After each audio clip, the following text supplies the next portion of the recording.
Halo, perkenalkan nama saya Yongki Effendi dengan intro 14012410899. Kali ini materi di minggu keempat yaitu terkait GSI yang dimana gonadosomatic index dan HSI yang dimana hepatosomatic index, dan juga ada USG yang dimana ultrasonografi.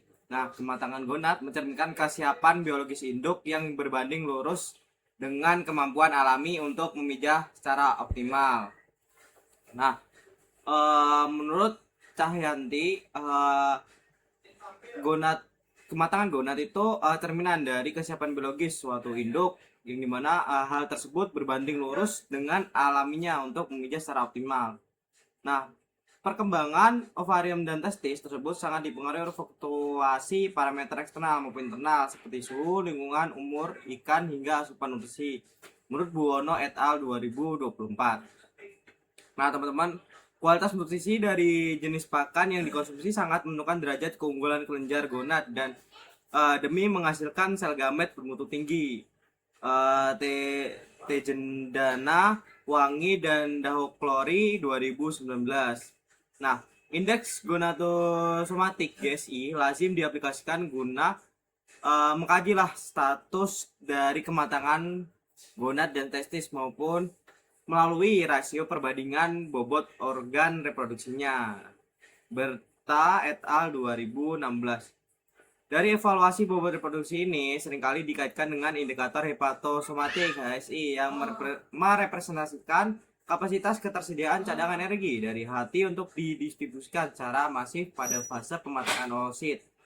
Nah, hal ini dapat ada hubungannya dengan GSI dan HSI itu sangat berhubungan, yang dimana dari kedua hal ini memang sangat berpengaruh. Nah, teman-teman, penggunaan dari USG juga dalam praktikum kali ini, yang dimana penggunaan USG ini memindai berbasis gelombang suara secara efektif memfasilitasi deteksi perbedaan fase pematangan ovarium tanpa perlu memberikan perlakuan yang melukai fisik ikan. Nguyen et al. 2024. Dari USG ini juga bersifat non-destruktif dan non-invasif. Dan untuk kelemahannya, alat yang digunakan sangat mahal, teman-teman, dan juga untuk kelemahannya itu sendiri kita tidak bisa mengamati secara jelas dari gonadnya.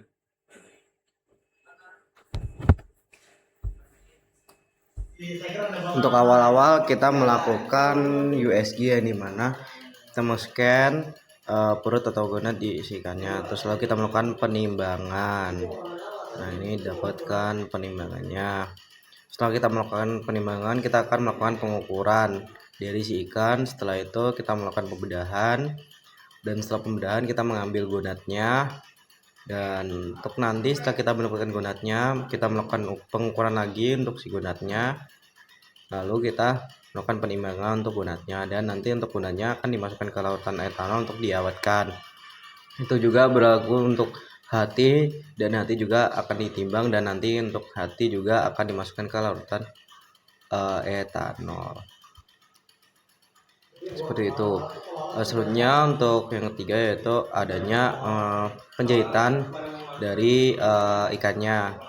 Kita melakukan penjahitan ikannya untuk praktek lah penjahitan, jadi supaya kita bisa tahu untuk kedepannya gimana.